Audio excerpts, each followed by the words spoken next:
Muito bem-vinda. Muito obrigada, eu te Nosso agradeço imenso porque podcast. realmente o tema que nos traz aqui a estarmos juntas é um tema que me é muito caro e à Micaela também e estou muito satisfeita por estarmos aqui hoje a conversar. Muito obrigada.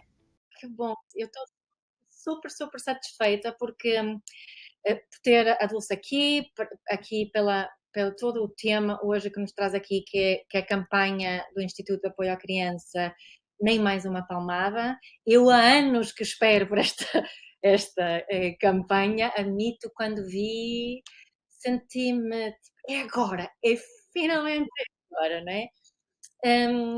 Eu hoje gostava só de começar por, vou ler uma frase aqui, que é o início de um parágrafo, o início de um capítulo, num livro que eu tenho aqui em casa. E começa da seguinte forma: a rúbrica é Palmada ou Não. Parece inacreditável que mais uma discussão sobre a adequação da palmada como meio de educação é possível, mas tal discussão ainda parece atual e não tem apenas valor histórico. É verdade. É verdade. Inicialmente, aqui há uns 40 anos, eu estava a pensar que era possível acabar com a palmada rapidamente e foram decorrendo as décadas e eis-nos em 2023 a conversar sobre este tema. Portanto, eu concordo inteiramente com esse autor sueco, que eu não sabia que ele pensava assim, mas realmente a Suécia foi inovadora neste aspecto e agora há muito menos pessoas na Suécia a pensarem que ainda vale a pena agir através da violência. Portanto, vale sempre a pena a lei proibir os castigos corporais e valem sempre a pena as campanhas, porque vão elucidando as pessoas, vão esclarecendo. Porque ainda há muitas pessoas que pensam que pode ter algum efeito benéfico e não tem nenhum efeito benéfico.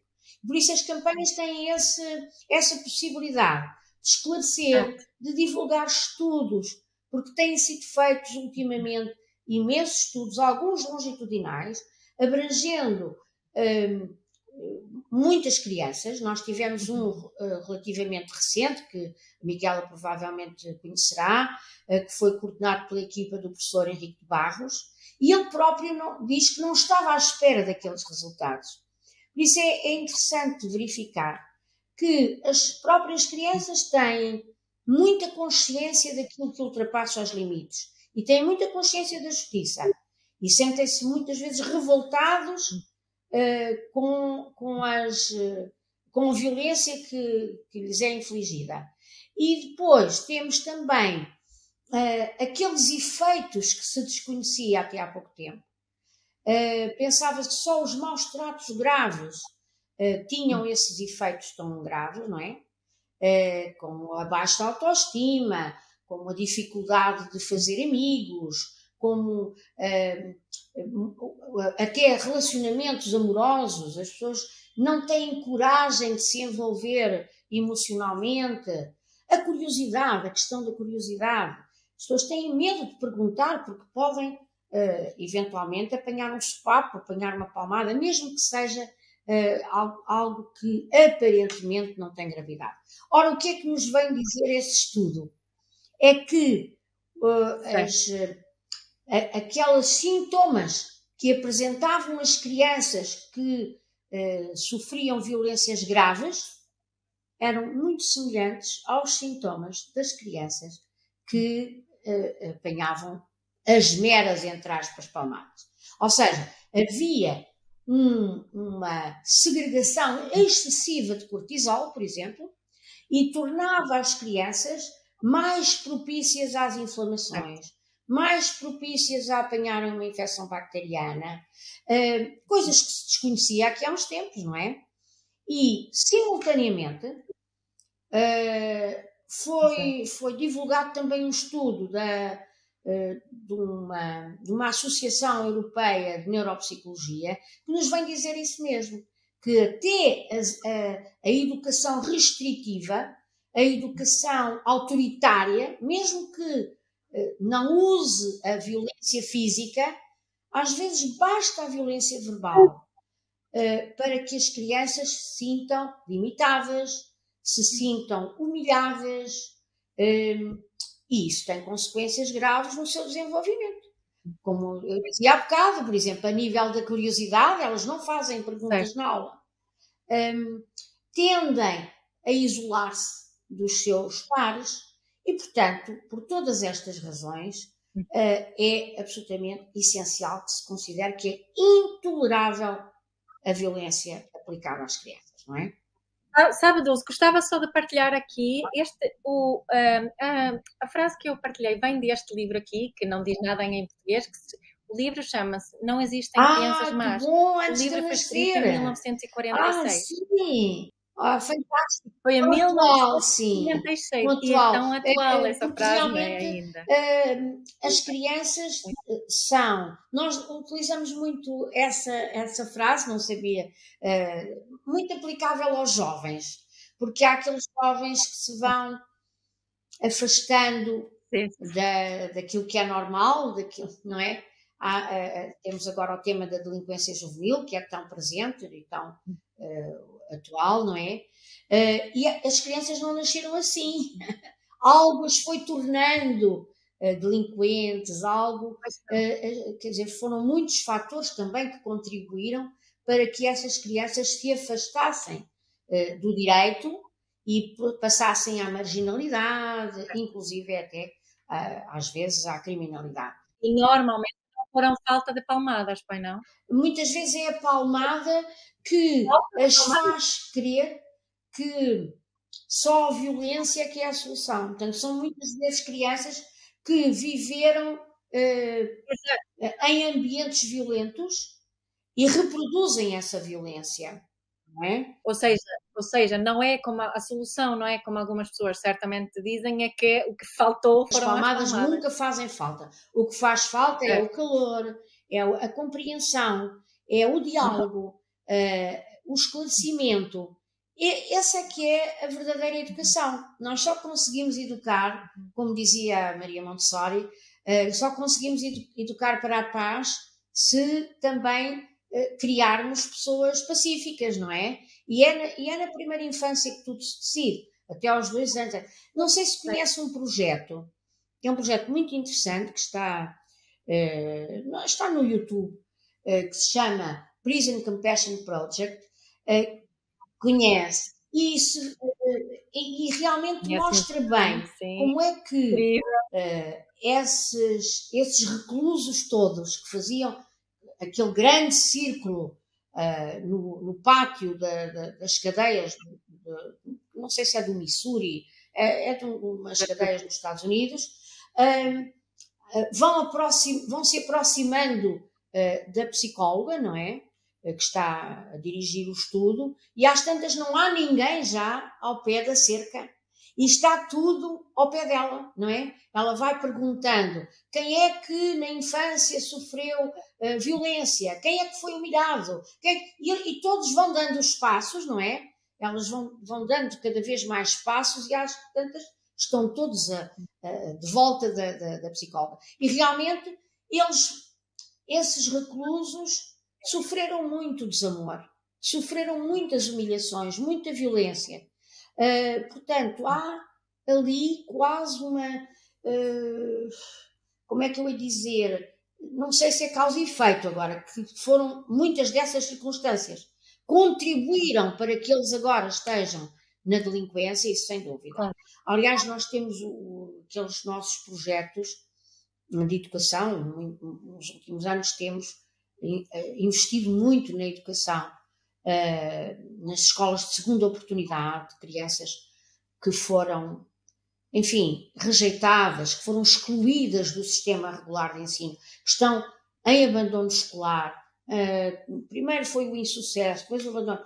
E esse investimento é muito interessante verificar que quando há um acompanhamento personalizado, quando há apoio a esses meninos perdidos, vá lá, eles regressam ao lugar certo, eles tornam-se tornam-se parte da solução Projetos. E conseguem superar-se a nível letivo, conseguem muita evolução a nível psicossocial, fazer amigos, partilhar experiências, e há outro eixo que consideramos que é bom, que é iniciá-los também a nível profissional. E, portanto, podemos trabalhar imenso, mas a educação realmente pode transformar-se no tal elevador social que todos nós gostaríamos que existisse, mas temos que estudar, temos que investir, não é? Há muita gente que quer separar os castigos corporais da palmada. Por que é que é importante não fazermos essa separação? Pode pensar-se que a palmada que é um castigo corporal leve. Portanto, há os castigos corporais com um cinto, só na fralda. Mas esse já pode considerar-se um maltrato grave, não é? A palmada é muito humilhante, não é? Nós vemos palmadas dadas, por exemplo, no supermercado, perante toda a gente, nem sequer é na intimidade do lar, quer dizer, a criança fica envergonhadíssima. E portanto, todos esses sentimentos que ela vai ter com a palmada, há ali um conjunto de circunstâncias que contribui para um mal-estar enorme e para que isso não seja solução nenhuma. A violência não pode nunca ser a solução, não é? E isso contribui para a banalização da violência. E ouça, eu estive muitos anos no Tribunal de Menores, como sabe, não é? E tive muitas agressões gravíssimas. E também tive consequências gravíssimas de agressões consideradas menores, como a palmada. Eu tive bebés a quem foram dadas chapadas, não é? Que bateram com a cabeça na esquina da mesa, que caíram, porque o adulto nem faz ideia da força que tem e da vulnerabilidade da criança. Quer dizer, às vezes há adultos tão distraídos, estão a beber o seu copo ou a fumar o seu cigarro, não é? E para eles ou estão absortos a ver um filme e que a criança é secundaríssimo e dão-lhe uma palmada que vai ter consequências graves. Eu tive casos de otorragia em que houve perfuração do tímpano e tive um caso oftalmológico gravíssimo em que a criança ficou cega de um olho. Portanto, está a ver que nós nunca podemos dizer que a palmada é uma agressão leve. Nas crianças não há leve, não há... Quer dizer, obviamente que se for um abuso sexual em que há perfuração de órgãos, em que há rasgadura completa do períneo, obviamente que é uma lesão gravíssima, em que tem consequências gravíssimas para o resto da vida. Eu tive uma criança com 7 anos que foi violada pelo pai e essa criança, naquela altura, passados uns meses, sabia-se que não ia conseguir fazer uma reconstituição dos seus órgãos sexuais e reprodutivos e que, portanto, não podia, por exemplo, ter bebés, não podia engravidar, não podia dar à luz. Portanto, evidentemente que temos de saber que esse é mais grave do que uma palmada, obviamente. Não estamos aqui a retirar gravidade àquilo que é gravíssimo. Agora, não podemos normalizar a palmada, porque atrás da palmada pode vir a sova.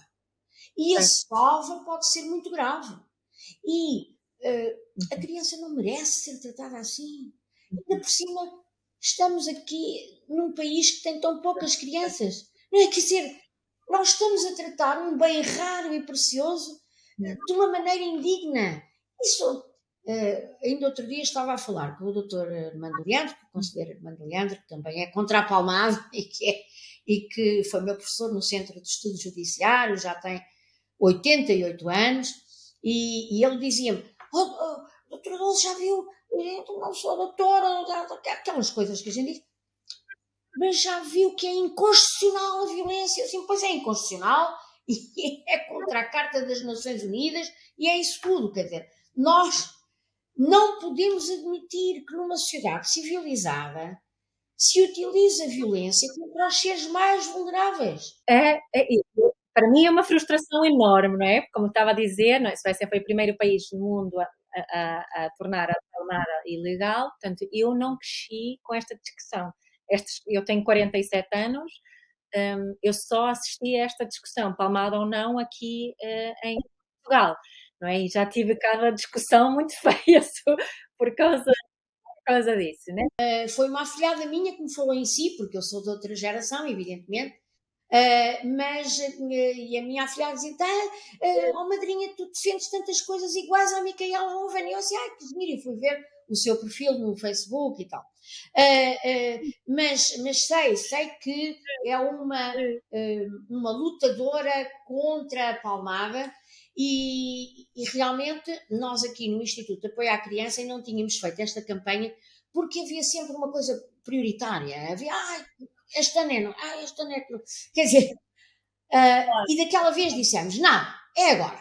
É agora, porque também a Leonor Bragança desafiou-nos e dizia depois da pandemia, não faz ideia quantas vezes nós temos visto crianças pequeninas a serem batidas e tal, e eu e o Dr. Manuel Coutinho achámos que estava na altura. Calhou-nos mal, porque devia ter sido ainda antes. Boa. Mas sabia em que data é que propusemos. Ele disse, aquela data é ótima, que eu gosto muito de Capicúas. 22/2/2022. Passados dois dias, a Rússia invadiu a Ucrânia e tirou-nos um bocadinho de protagonismo, claro, coitados quer dizer, nós na altura pensámos, meu Deus, porquê que não fizemos esta campanha no verão, não é? Mas pronto, o que decidimos foi, em vez de demorar um ano, vai demorar o tempo que for necessário, 2, 3, olha, vai ficar uma campanha mais prolongada, mas também vamos ter mais oportunidade de divulgar estudos que se têm feito noutros países e nem sabíamos nessa altura do tal estudo do professor Henrique de Barros, que se mostrou imediatamente muito solidário connosco e que até já fez uma comunicação o ano passado na Gulbenkian, de que gostámos imenso, porque ele próprio ficou surpreendido, porque as crianças, isto foi mais ou menos como numa campanha que foi feita contra o trabalho infantil aqui há uns 20 anos, em que as próprias crianças diziam de maneira diferente. Havia muitas que consideravam que faziam trabalho infantil e os pais não. Os pais diziam que eles estavam a ajudá-los, está a ver? E eles diziam, não, eu trabalho muito. Bem, nesta questão da palmada, os pais acham sempre que não batem, eles dizem, não, de vez em quando ele bate-me e tal, e lembram-se porquê, e geralmente até têm muito o sentimento de injustiça que aquilo, porque... Também temos o problema de assistir à palmada, não é? Também, uma criança. Eu lembro-me, a minha mãe não é sueca, ela é montenegrina. E em Montenegro continua-se a bater nas crianças e a sério. A minha tia batia muito nos meus primos. Portanto, eu nunca levei uma palmada, mas via os meus primos até a minha tia batia assim com pau. Até os mandava eles a ir buscar às vezes. E eu acedo a essas memórias. Até para si, exatamente. E percebo que isso também foi traumático para mim, assistir de um menino. Esse menino era neto de uma ama que tratava de uma outra criança. E a outra criança foi violada pelo companheiro da avó. E o miúdo que ficou, portanto, o outro morreu, sem apelo nem agravo, quer dizer, não se conseguiu, ela, para proteger o companheiro, não levou a criança a tempo ao hospital e a criança acabou por morrer, foi horrível. Portanto, foi preso ele e passado algum tempo foi presa ela porque o perito médico disse que se realmente ela tivesse chamado socorro, a criança ainda estaria viva e, portanto, foi entendido que ela, que era cúmplice, quase coautora por omissão, vá lá. Bem, mas o outro menino estava traumatizadíssimo, porque não apenas por ver bater, mas porque pensava, quando é que isto vai calhar a mim, não é? Ele chegou a dizer, esse tal criança, portanto o que faleceu tinha 2 aninhos e o outro tinha 4. E o outro miudinho chegou a explicar que tinha medo que ele lhe fizesse o mesmo a ele. Portanto, é um terror que tem ali, que reúne 2 medos muito grandes, não é? E o horror de ver alguém bater, não é? Quer dizer, incomoda por ser o seu amigo que está a ser violentado, mas também o terror de que lhe aconteça o mesmo. E, portanto, é como a questão da violência doméstica, não é? A criança que assiste constantemente aos maus tratos conjugais, que assiste à violência que é perpetrada sobre a sua mãe, também é vítima de violência, porque a criança fica aterrorizada. Por um lado, porque está a ser batida a pessoa que ela mais adora, a sua referência e tal. E depois porque tem medo que aquilo se descambe em violência contra ela própria. Portanto, foi também uma coisa importante conseguirmos que essas crianças tivessem o estatuto de vítimas, porque até então, até aqui há um ano, só as crianças órfãs, só quando a mãe morria, não é? É que essas crianças eram consideradas vítimas. Portanto, parecia que era só a morte que causava essa nomenclatura, o estatuto de vítima só era considerado nesse aspecto. O que era muito redutor, não é? Sim, exato. O que parece muito óbvio para mim, Dulce, e que eu não... Voltando aqui à questão da diferença da palmada e algo mais grave, mas a razão porque temos que ter uma tolerância zero é porque não existe uma forma de definir esta palmada sim, aquela não. Nunca podemos saber se a criança vai cair e se vai bater com a cabeça e fica com traumatismo craniano. Nunca podemos saber se aquela palmada dada com determinada violência vai bater na quina da mesa ou se vai bater na cadeira, não é verdade? Ou se tive um outro caso, sabe, cada vez que eu estou a falar, vou-me lembrando de caso, houve um caso em que foi um anel que a criança ficou, depois conseguiu recuperar, mas a criança ficou com o olho todo inchado, ficou bastante maltratada, e era o pai que não... A criança chorava e ele trabalhava de noite e não queria que a criança chorasse. As crianças realmente estão sujeitas a violências que nem nos passa pela cabeça. Nem nos passa pela cabeça. Eu estive a ver um documentário há pouco tempo sobre os filhos do caos. Foi as crianças, não sei se viu, na RTP2, as crianças que ficaram sozinhas depois da Segunda Guerra Mundial. Algumas crianças órfãs, outras crianças que não sabiam das suas famílias. Foi muito difícil. E realmente houve situações que eu não imaginava. Mesmo os países vencedores, que nós consideramos de grande... muito democratas e com democracias consolidadas, fizeram coisas horríveis às crianças, separá-las de pessoas onde estavam e que os acolheram e que lhes deram carinho e tal.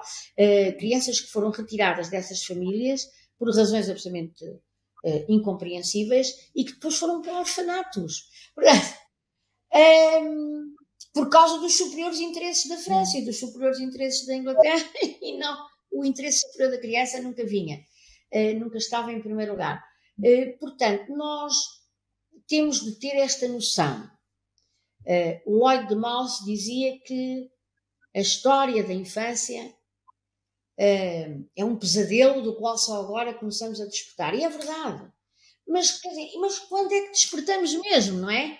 Agora, realmente a palmada é o prenúncio de algo mau que está para vir ainda pior, não é? Porque pode ter essas consequências, e é isso, nunca sabemos, porque às vezes dão-se palmadas em crianças de meses. Não é admissível, não é tolerável uma coisa dessa. E se nós queremos a paz, se a nossa ode, como dizia a Natália Correia, é a paz, não é? Então temos de contribuir para isso, e a Micaela está a contribuir bastante, porque a minha voz também não será nada se não me ajudarem, e a Micaela vai me ajudar. Estou quase já na terceira idade, não é? E, portanto, o Manel Coutinho dizia muitas vezes que a palmada nunca é pedagógica. Não há palmadas pedagógicas, não é pedagógica. Não se ensina nada com a palmada, a não ser o mal, não é? Exato, exato. E ainda bem que eu disse essa expressão agora, que é uma expressão assim um bocadinho arrepiante, não é? Palmada pedagógica. É pior do que palmada na hora certa, acho eu, mas nós temos figuras públicas que, com cargos importantes e que as pessoas respeitam, que tendem a relativizar a palmada em muito converso. O que é que pensa sobre isso? O que é que acha? Qual é o impacto? Fico sempre muito desiludida quando são figuras, ainda por cima algumas que eu considerava e continuo a considerar, que têm coisas positivas. Agora, realmente, relativizar a palmada é contribuirmos para que ela seja normalizada, não é? E nós não podemos. A Ana Arendt tinha muito esse costume de insistir nessa questão, não é? De não podermos normalizar, não podemos banalizar o mal. E é isso, nós ou deploramos completamente a violência, ou então estamos a permitir que ela nos entre de uma forma. A criança é o ser mais vulnerável, aquele que tem menos voz. Às vezes, portanto, os infantes são as crianças que não têm voz. Nós precisamos que eles se desenvolvam, e precisamos que se desenvolvam bem, com amor. Eu gosto muito de falar de outras pessoas para me sentir mais acompanhada, não é? A doutora Maria Barroso até lutou muito contra a violência na televisão, porque dizia ela, a violência na televisão propaga-se. É como agora os discursos de ódio. As pessoas estão atrás de um computador, estão atrás e dizem discursos de ódio a toda a hora. O Conselho da Europa viu-se obrigado a fazer recomendações sobre o discurso de ódio, porque realmente está a assumir proporções incríveis. Ainda há 2 dias, houve um menino que se suicidou em França, um adolescente que se suicidou em França, mas em França não é o primeiro que se suicida por isso, não é? E agora as pessoas ficaram muito admiradas e tal, por causa da banalização do bullying, não é? Isso no meu tempo também havia. Conflitos na escola, houve sempre, violência na escola, houve sempre. E realmente, a doutora Manuela Yanes, quando eu cheguei ao IAC há 15 anos, um dos objetivos dela era combater a violência na escola. E até recebemos cá um congresso internacional sobre violência na escola. Creio que foi o 8º Congresso Internacional em 2008. Foi na Gulbenkian, como é costume, as coisas boas acontecem-nos na Gulbenkian. Aliás, o Instituto nasceu na Gulbenkian, a doutora Manuel costuma dizer isso, em Belém e Gulbenkian. Mas é interessante que essa preocupação já vem de há muito tempo. Só que, pronto, foram começando a falar, o inglês tornou-se o esperanto e, portanto, o bullying, a palavra bullying, realmente é relativamente recente, mas nós falamos em violência na escola e é verdade. Os epítetos, as humilhações, o gozar com um menino mais anafadinho, o gozar com um miúdo que usa óculos e que... isso sempre houve assim, não é? Mas agora assume umas proporções piores, porque as crianças vão para casa vão para a rede social e lá está mais uma expressão que o humilha. De tal forma que a criança às vezes nem quer ir à escola para não encarar esses bullies, não é? E também muitos adultos são bullies, não é?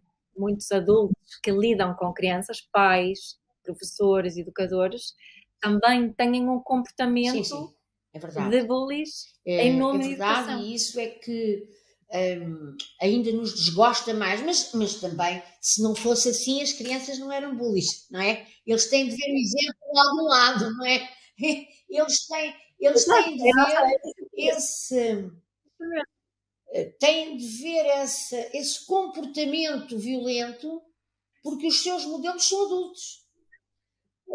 E, portanto, quando vemos crianças a bater, temos também de ver que vivência é que está ali, que provoca esse comportamento, não é? Portanto, as pessoas dizem, isso é um assunto complexo. Está bem, mas se não fosse complexo, não era necessário haver psicólogos, não era necessário haver magistrados com especialização nesta área, não era necessário haver tribunais especializados, e não era necessário haver professores com boa formação, não é? Portanto, nós temos de exigir excelência nos nossos profissionais, boas formações, porque nós vamos assinando muitas convenções internacionais e o que verificamos é que as convenções estão muito bem escritas, todas elas preconizam formação aos profissionais que trabalham nas áreas, desde os polícias, aos professores, aos magistrados, aos funcionários das escolas, e também formação parental. E o que nós vemos é que, a nível das a nível estatal, vá lá, há pouco investimento nessa área da formação. Portanto, as ONGs muitas vezes tentam colmatar. Não é?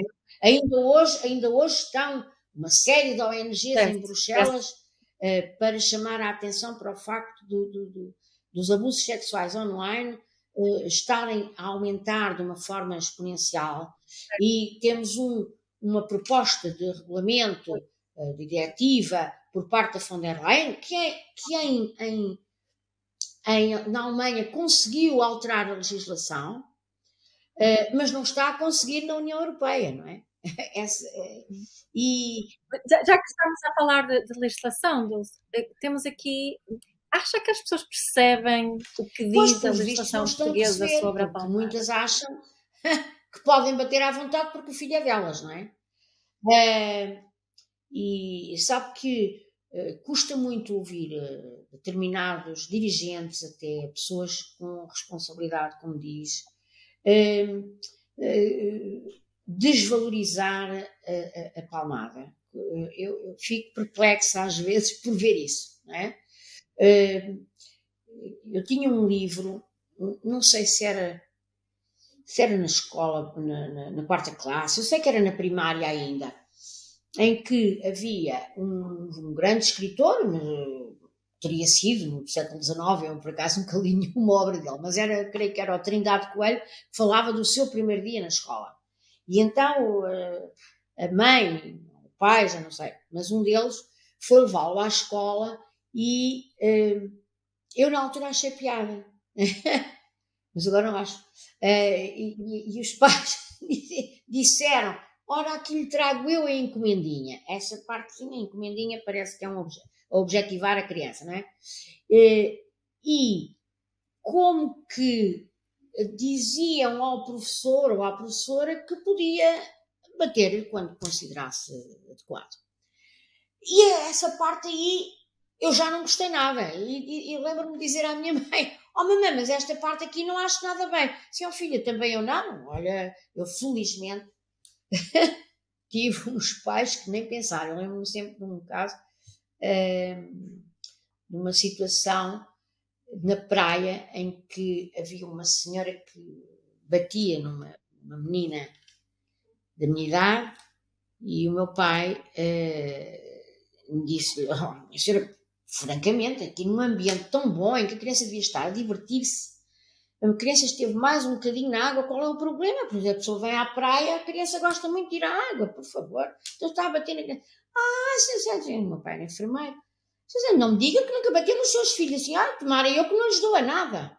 E eu fiquei toda orgulhosa com aquela frase do meu pai. Tomara eu que não lhes doa nada. E realmente,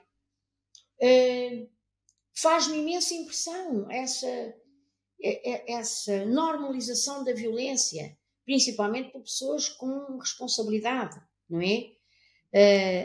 Há pessoas então que são completamente contra os maus tratos nos animais, mas não lhes faz confusão se deram uma palmada numa criança. Faz-me imensa impressão as duas coisas, não admito palmadas nos animais nem nas crianças.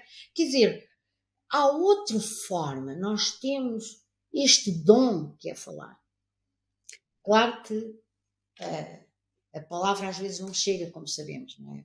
Utilizamos a palavra a toda a hora, nós escrevemos, falamos e sabemos que não chega, mas é como diz o colibri, aquele colibri que andava a tentar apagar o fogo na floresta, não é?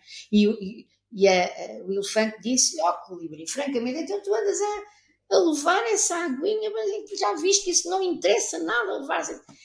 E o colibri disse para o elefante, pois é, mas eu estou a fazer a minha parte. Portanto, nós estamos a fazer a nossa parte com as palavras.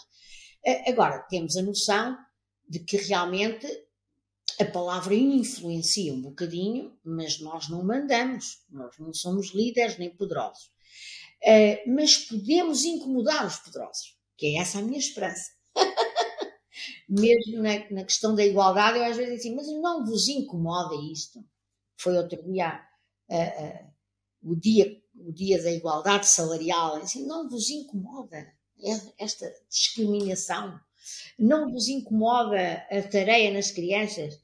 É uma esperança que eu tenho, é que eles voltem atrás e digam assim, meu Deus, eu realmente... É como aqueles que na infância gostaram de touradas e agora dizem, realmente isto é uma barbaridade, já não admito a tourada. Pronto, na infância gostavam, os pais gostavam, os avós gostavam. Portanto, há sempre aquela esperança de que as pessoas caiam em si e digam, realmente, olha, ela se calhar tem razão. Quer dizer, não se pode bater na mulher, era o que faltava, não é? Nós não admitimos. Não se pode bater nos pais, pois claro, era o que faltava. Então são pessoas que já tiveram uma vida tão grande e agora, depois de trabalharem toda a vida, agora o filho bate, mas que horror, não se pode bater no vizinho, pois não, então pode-se bater no filho, mas isto tem algum jeito, não é? O filho é o ser humano mais vulnerável e aquele que está à espera e que ama desesperadamente os seus queridos, as referências dos seus pais. Os seus pais são o seu exemplo, os seus heróis, e depois bate-se no filho. Mas isso, ouça, eu tenho sempre esperança que as pessoas pensem, não pode ser. Certo.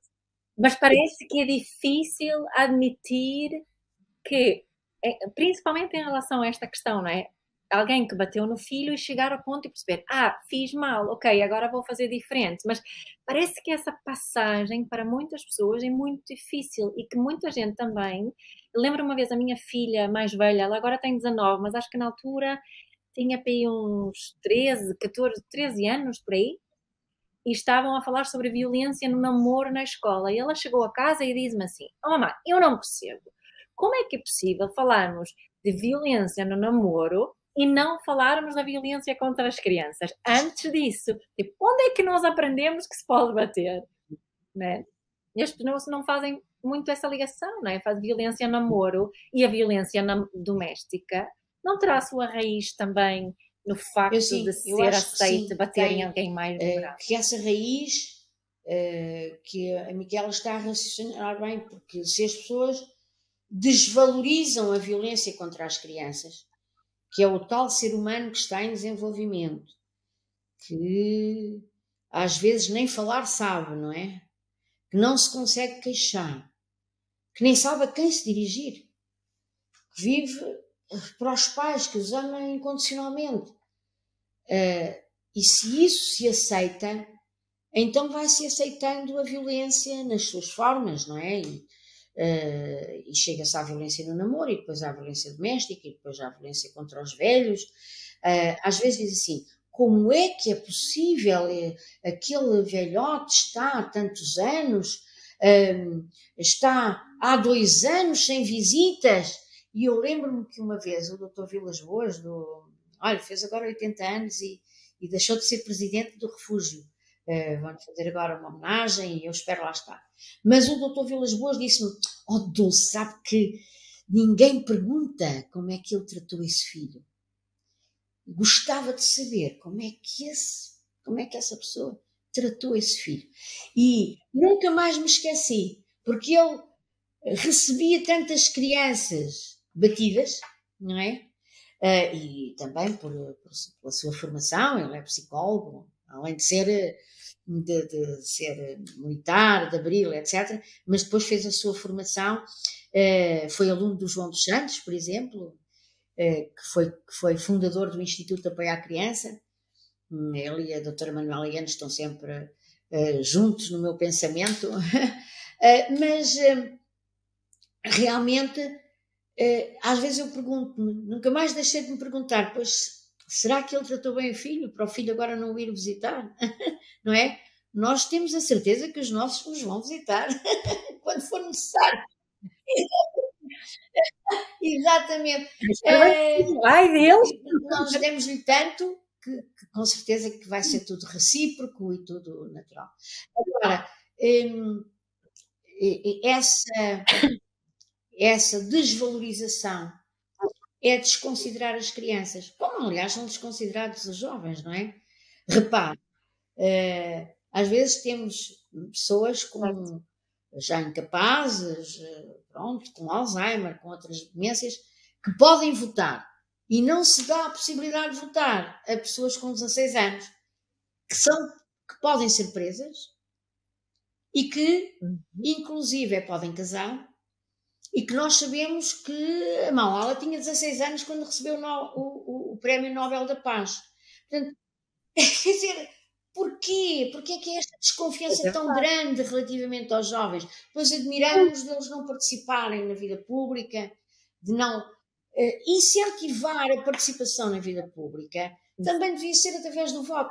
Nós temos uma rede, que é a Rede Juvenil Crescer Juntos, em que às vezes nós vemos entrar pequeninos e depois vão evoluindo, e quando vão sair, eu às vezes já nem os reconheço, assim, o quê? Ele, fantástico! Já sabem falar em público, evoluíram bem, conseguem fazer as suas amizades e mantê-las, conseguem expressar-se bem. Portanto, é um orgulho para nós trabalharmos nessa rede, que põe em prática o direito à participação. Mas toda a gente fala no direito à participação dos jovens, não é? Desde a Convenção sobre os Direitos da Criança, que já veio desde 89, mas o que é certo é que depois não põe em prática o direito à participação. É um direito não se concretiza, não é? E por isso é que eu ando sempre a lutar pelo direito de votação dos jovens a partir dos 16. Tocou ali num ponto que para mim é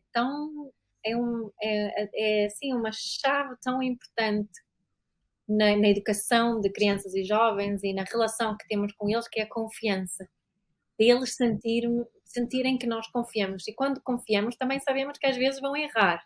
Não é? Mas que possamos estar lá com eles nesses momentos e que não queiram fugir. O direito ao erro é um direito do jovem. Eles podem errar, mas é importante que sintam que nós estamos lá para eles. Porque o erro, nós todos aprendemos com os nossos erros. Mas realmente fazer do erro um crime é que não queremos. Criminoso é não admitir o erro e ir logo com a violência. Isso é que é criminoso. Não é? E é isso que nós fazemos vê-se muitas vezes isso na parentalidade. A criança erra, erra, pode ser, porta-se mal, não é? É uma espécie de erro, ou está a pôr-se em perigo, ou está a fazer alguma coisa que os pais não gostem, e surge logo a ideia que a criança tem que ser castigada pelo Somos seu muito mais erro. intolerantes com as crianças do que com os adultos, não é? Portanto, nunca houve aquela coisa, as crianças mentem. Sim, as crianças mentem como os adultos mentem. Os adultos até mentem de uma forma muito mais enviesada e muito conseguem mesmo convencer-nos que aquilo é verdade. E as crianças, passado pouco tempo, a gente descobre, não é? Ou porque não foi à aula, ou porque faltou, não é? Não fez os trabalhos de casa, enfim, as crianças, mas geralmente não mentem sobre coisas importantes, não é? Sobre coisas importantes eles geralmente não mentem. Eu, pelo menos, a minha experiência é exatamente o oposto, é que as crianças sobre as coisas graves dizem a verdade.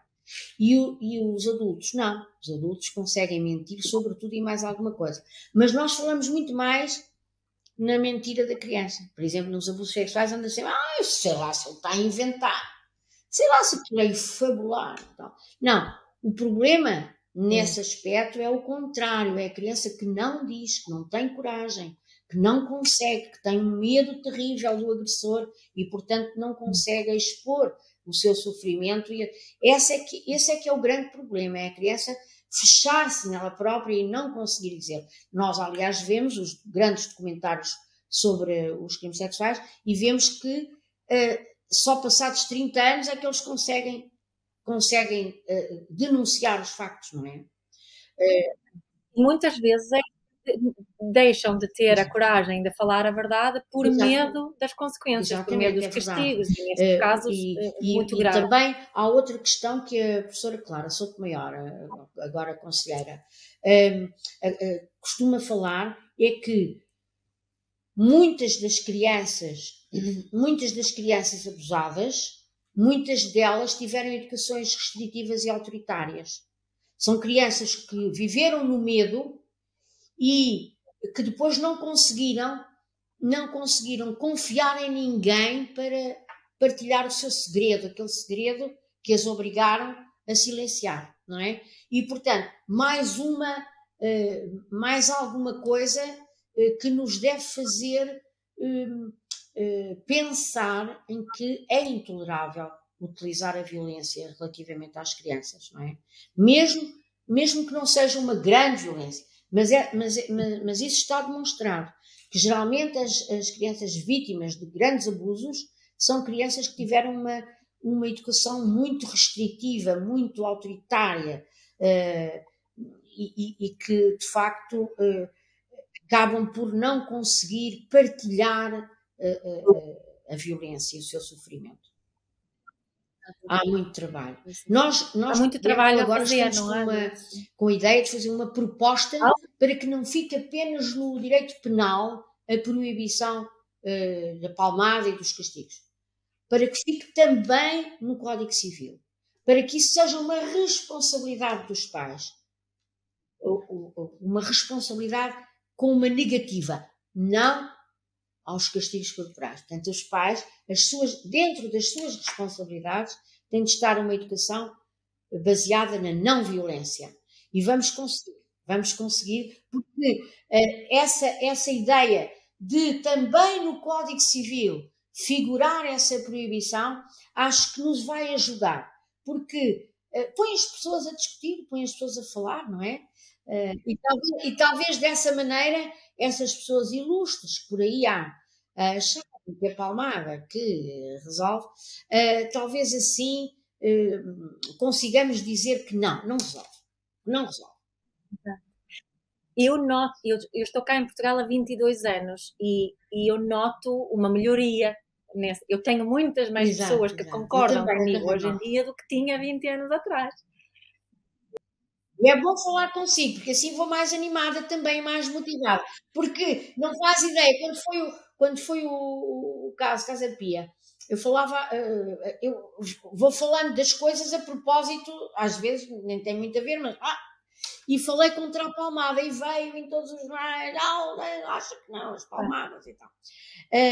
De tal maneira que depois a Leonor, quando foi fazer pesquisa, via que palmada, não há palmada, e associava ao meu nome e ao Manel Coutinho, que eu fiquei muito orgulhosa, evidentemente. Mas realmente nós temos de ser cada vez mais intolerantes. É a tal tolerância zero. Isso tem que ser inaceitável, tem que ser. Nós temos de deplorar com todas as forças e tem de haver um clamor. E só com muita divulgação destes estudos, de pessoas que pensem como nós e que apontem soluções, porque há formas de evitar, não é? Pronto, nem que seja, olha, deixá-lo ver, está a fazer uma birra, pronto, e então, todos nós fizemos birras, não é? E o é assim, uma birra, quer dizer, é próprio das crianças ter birras, quer dizer, qual é o problema? Até os adultos também fazem birras, ficam sem falar, ficam amoados, e então, e vamos nos bater? Não, mas isso cabe na cabeça de alguém? Não pode ser. Eu às vezes faço uma pergunta às pessoas que é curioso, que quem é muito pró-palmada recusa-se de responder à pergunta. Mas se eu digo que, olha, eu vou dizer uma coisa, se eu demonstrar uma série de opções à palmada, estás disposto a experimentá-las? E não faz dizem, mal a ninguém, foram uma palmada na hora certa. Eu já nem posso ouvir, eu digo-lhe uma coisa, eu fecho. Quando vejo alguém, eu já não tenho paciência, porque a minha idade já não me permite. As minhas opiniões sobre isso são muito poucas hoje em dia e muito bem escolhidas. Digo já, mas há uma pergunta que as pessoas me fazem muito e queria convidá-la a ajudar-me com uma resposta em relação a isto. O que é que eu faço quando assisto a um adulto a bater numa criança em público? Olha, o que é que eu devo fazer? Já fiz tudo. Já tentei intervir, não é? Assim, olha, você não bata na criança, a criança está incomodada, está aqui no supermercado há tanto tempo. Olha, falei a alguém que já teve experiência com casos, isso não vale a pena. As pessoas ficam muito zangadas. Geralmente olham assim com desconfiança. Às vezes temos pessoas que nos deixam de falar, não é?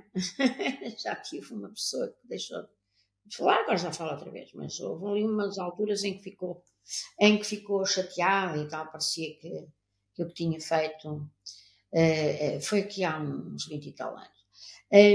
Mas pode sempre dizer que isso é proibido, não diga que é crime, isso é muito forte, não é? Eu acho que isso, dizer que é crime, só se evoluir a conversa, não é? Se evoluir, então. Mas, olha que é proibido bater, há sempre outras formas, a violência não é a solução, sim, do género das mensagens que temos no nosso site, não é? Violência não é a solução. Essa palavra parece-me que, essa frase parece-me acertada. Não sei o que acha, mas depende muito de cada um de nós, a forma de abordar. Eu acho e há pessoas que ficam paralisadas e não conseguem intervir, eu não consigo entender. Eu costumo ter a atitude de procurar empatizar com a está muito cansada, e reconhecer que este papel é isso, vai ser muito difícil. E uma vez, há uns bons anos, estava no metro em Lisboa, o metro estava assim, estava como tipo sardinhas. E estava uma miúda jovem com um rapaz mais novo e ela começou-lhe a bater. Tu és um mal educado e não sei o quê. Pela conversa percebi que era o irmão. E estava também o namorado da rapariga. E eu tenho que dizer alguma coisa. Mas primeiro eu estava a cuidar de mim para não ficar muito exaltada, porque aquilo mexe com tudo, né?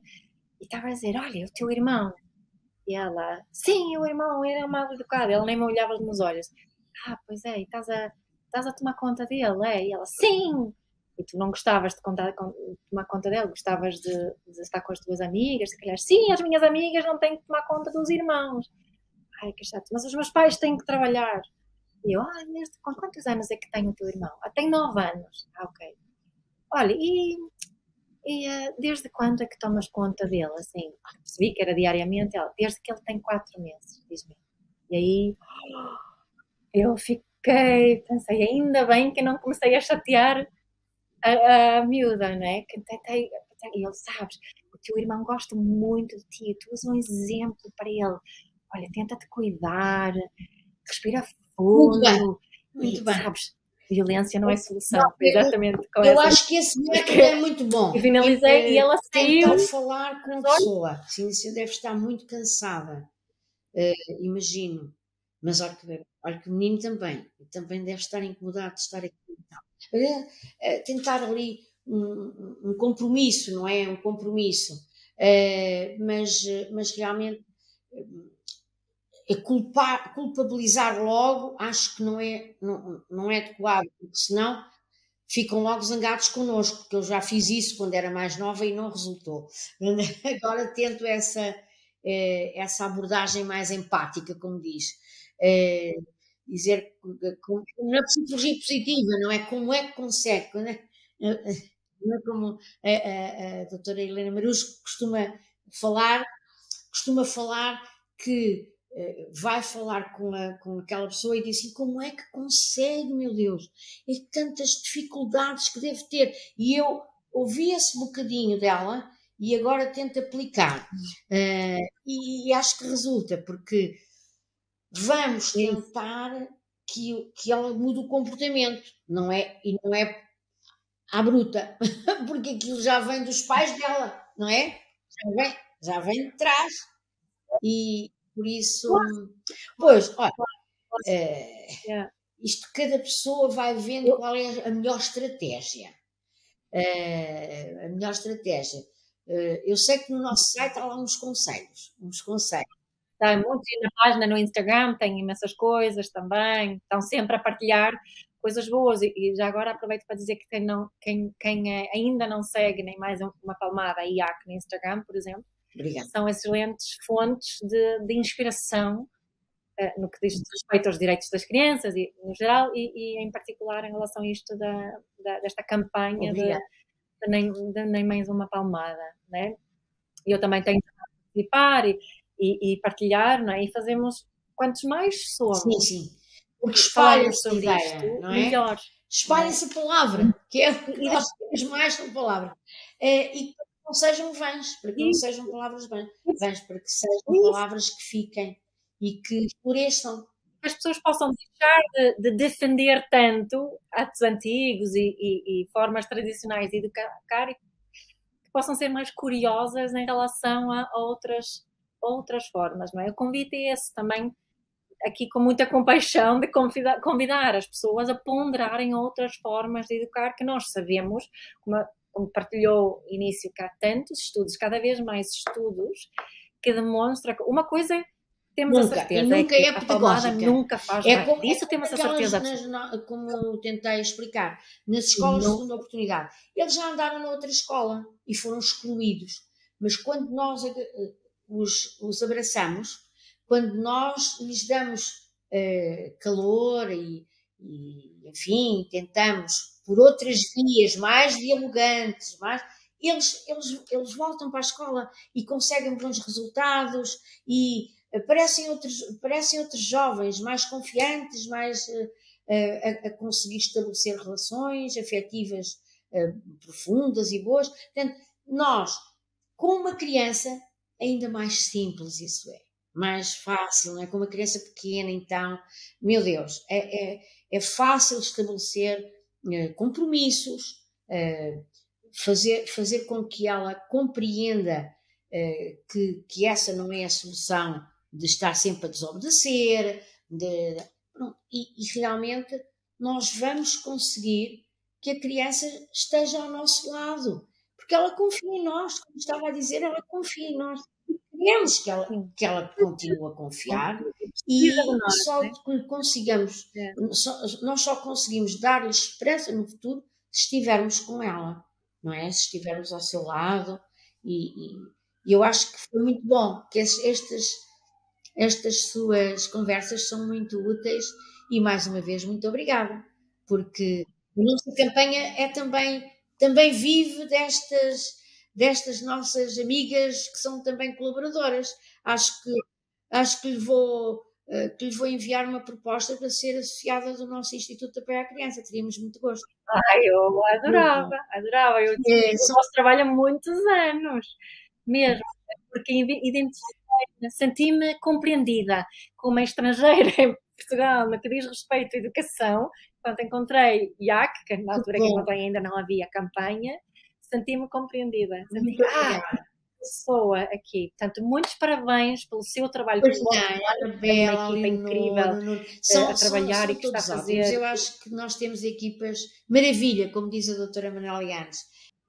É preciso ser resiliente, né, nesta conversa, porque não é fácil, encontramos muita resistência, é preciso também cuidarmos de nós e, ok, vou ganhar energia para agora falar mais uma vez sobre isto, porque isto para mim, pessoalmente, vai em fase, falar da palmada publicamente, não é? Aqui estamos bem. Sim. Mas depois, quando lançamos esta conversa, já vamos levar com os comentários outra vez, né? Que são as mesmas. É o que eu digo, não há argumento que não tenha ouvido já. Ninguém me surpreende nesta conversa já, não é? Portanto, que possamos ter a energia necessária daqui para frente para realmente fazermos uma mudança também. Já que outro dia fui ali perto de Samora Correia, agora não me estou a lembrar o nome, mas é pertinho, a Brantes, e fui a uma outra ali, Entroncamento, e não é que as escolas tinham referência à campanha, e viam-se imensos postes, quadros, a escola estava cheia de coisas a dizer sobre a palmada. Não a palmada, nem mais uma palmada. Eu fiquei encantada, encantada com esta. É por isso que eu, apesar de às vezes já não ter aquela energia que tinha antigamente, mas procuro dizer que sim, mesmo que seja um bocadinho longe, porque fico com a alma cheia. Portanto, estamos a ter resposta, sim, e estamos a ver que muitos educadores, professores, psicólogos, por esse país fora, estão a aderir à campanha, o que é ótimo. E se as pessoas querem saber mais, vão ao site, tem lá um formulário que se pode preencher, não é? Para quem se quer associar. E estamos sempre a renovar, não é? Estamos sempre a renovar, a pôr links de novos estudos, aquele filme que nos foi oferecido também tem sido um êxito. São 3 gerações e a Micaela está a fazer um excelente trabalho. Muito obrigada também. Muito obrigada. Realmente está a honrar todo esse passado sueco, não é? Porque realmente é um gosto e uma honra. Eu adorava quando via a Suécia já acabou com a violência, que maravilha e tal, e realmente ver que deu frutos, porque inicialmente havia ainda muitas pessoas que não acreditavam e que achavam que isso era uma intromissão na vida privada, etc. E agora já há pouquíssimas pessoas a achar isso, e já todos compreendem que essa que é a melhor via e que realmente a violência nunca é a solução. Portanto, nós temos esse exemplo extraordinário da Suécia para dizermos que realmente houve ali um país que inovou e que provou que é possível. Acho que isso que é muito bom. E muito obrigada mais uma vez. Espero encontrá-la em pessoa em breve. Sim, em novembro temos um novo encontro na Gulbenkian para comemorar os 40 anos do Instituto de Apoio à Criança, que nasceu também com esse objetivo de lutar contra a violência. Um dos nossos primeiros serviços foi o SOS Criança, que foi justamente para denunciar os maus tratos a que as crianças eram submetidas. E realmente estes 40 anos nós queremos assinalá-los na Gulbenkian, onde praticamente nascemos, não é? E um dos painéis vai ser a campanha Eu acho que já Portuguesa vi o Mais programa. Aclamada. Ou não, saiu o programa. É, Saiu. Não, pois ainda não, ainda não sim, sei, ok. mas vai ser, rapidamente vamos Ótimo. Nós vamos divulgar. colocar todos os links nas notas deste episódio, portanto, quem quer pode ver ali, tem os links de Palhac para a campanha, também para o blog da doutora Dulce, eu estive ali a espreitar, mas há muito tempo que não escreve. Há muito tempo, eu tenho Também sobre ultimamente, outros temas, que são os teus temas também, de igualdade e dos direitos das mulheres, que são temas sim. muito, muito queridos também para mim, portanto, espreitem também.